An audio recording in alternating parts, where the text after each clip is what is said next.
Hey everyone, thanks for being here. I've got a new story to share with you today, and it starts with something I never thought would happen. My name is Brandon, and if life has taught me anything, it's that things can change in the blink of an eye. Just 3 years ago, I thought I had it all figured out. Marriage, career, stability. And now everything that once felt permanent is just memory. It's strange to think about, but I never imagined I'd run into my ex-wife again. And when I did, she cried. In that moment, I wish I could say I knew exactly how I felt, but I didn't. I didn't know whether to feel proud of how far I'd come or crushed by everything I'd lost along the way. To make any sense of that encounter, I need to go back to where it all started because none of it makes sense without the full story. Catherine and I met at the gym where she worked at the front desk. I'd been going there for a while, and while she was always polite, we didn't really talk until one day we did. I don't even remember how the conversation started, but once it did, it just kept going. There was something about her. Before I knew it, I was looking forward to our chats and hoping she'd be there when I walked in. It didn't take long for things to turn into something more. We started dating, and within a year and a few months, I thought I knew her inside and out. We spent weekends together, went on long drives, cooked meals side by side. I felt certain I'd found someone I could build a life with. So I proposed. She said yes. We got married. At the time, everything felt like it was falling into place. I had a stable job as a back-end engineer at Airbnb. The pay was great, and we lived comfortably. Catherine was still working at the gym, but I believed she was capable of so much more. She had the kind of mind that could take on anything if she wanted to. So I encouraged her to quit and consider freelancing. I told her I'd help teach her the skills I had.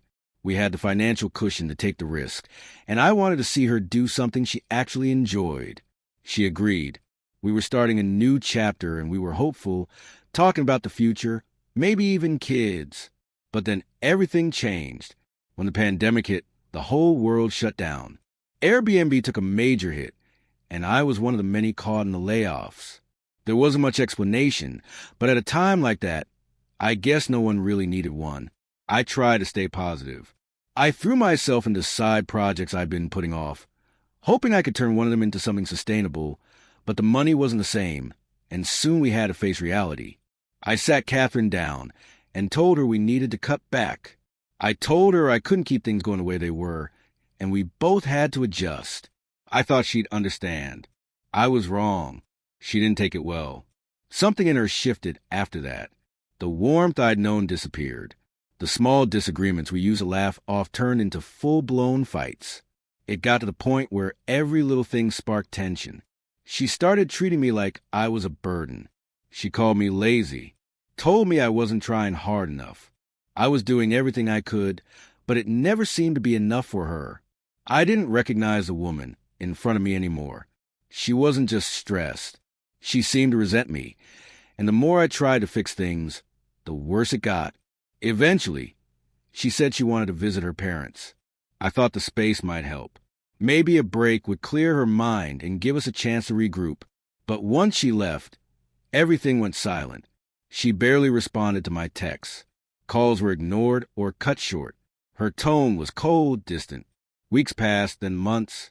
One day, I finally asked when she was coming back. She replied, "I'm only coming to pick up my things. I've decided to end the marriage." I was blindsided. Yes, we were struggling, but I never thought divorce would come so suddenly, so casually. She didn't want to talk about it. She didn't want to divide assets. She just wanted a cash settlement to avoid dragging it through court. I was too exhausted to argue, so I agreed. We worked out an amount, and that was it. When she came to collect her things, she didn't even look at me. No words, no eye contact, just packed and left. I stood there alone in the apartment we once shared, completely shattered. What followed was one of the darkest stretches of my life. I lost myself. Some days, I didn't even want to be here. I thought about ending it all more than once. The only reason I didn't was because of a few close friends who refused to let go of me. They showed up. They fed me. They sat with me. They carried me through when I couldn't stand on my own. That time broke me. But it also forced me to face a truth I didn't want to accept. She was gone, And if I want to survive, I had to rebuild from scratch. So I did. I threw myself into work. My side projects became my lifeline. I treated coding like therapy.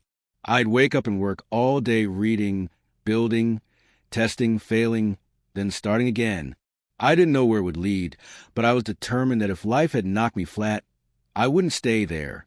I'd rise up and make the pain mean something.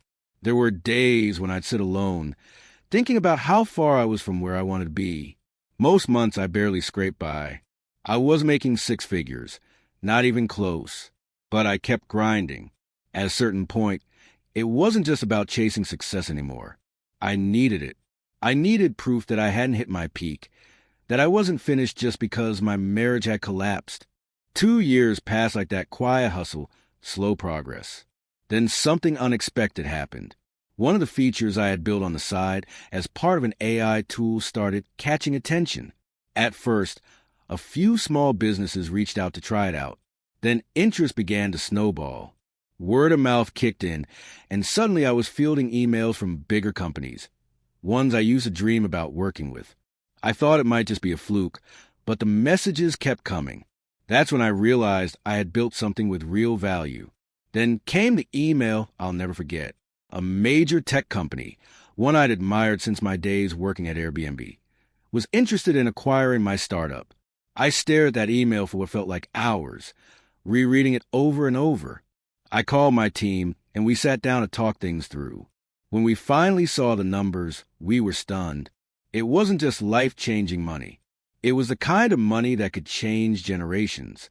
We voted unanimously to accept the deal. But there was more. Along with the acquisition, they offered me a long-term partnership role. I wasn't just cashing out and walking away. I was joining the ranks of a company I had always respected. I remember sitting alone in my apartment the night the deal went through.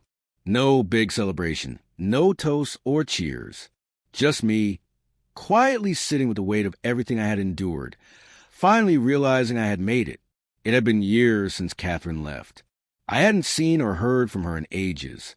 Then one afternoon, I ran into Tom, an old friend, while grabbing coffee. We chatted a bit, mostly about my recent success.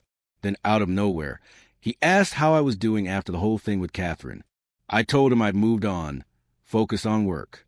He nodded and said something that stopped me cold. Crazy how that guy left her after construction job wrapped up. Guess she's single again. I asked what he meant.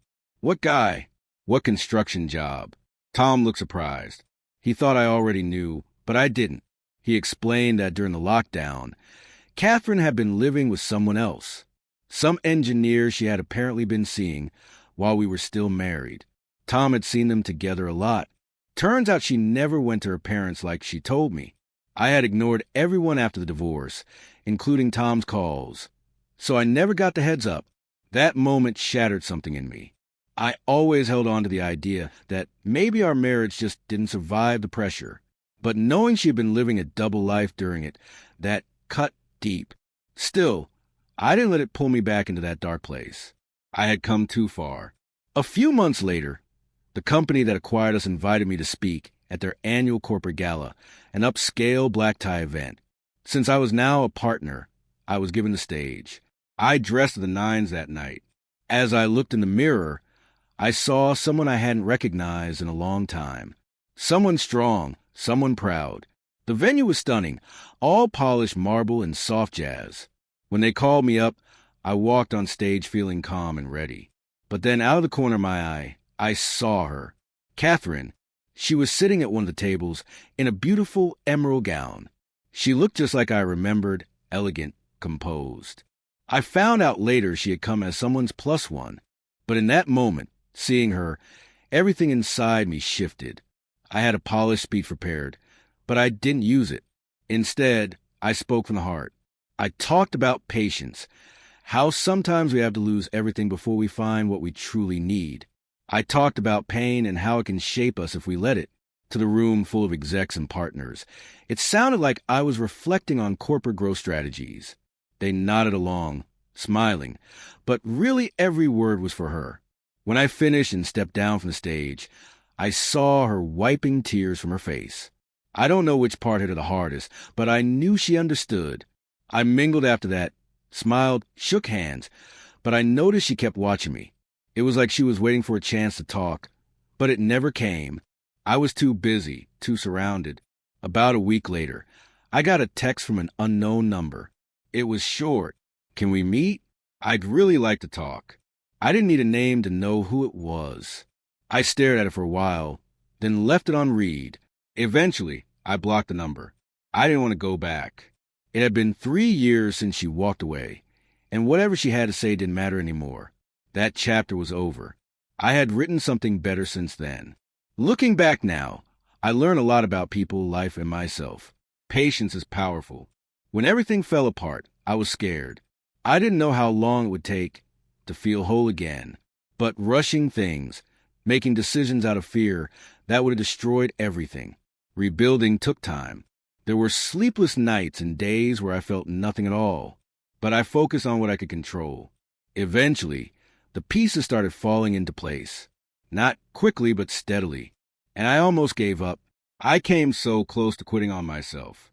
If I had, there'd be no AI project, no team, no deal, no speech, none of it.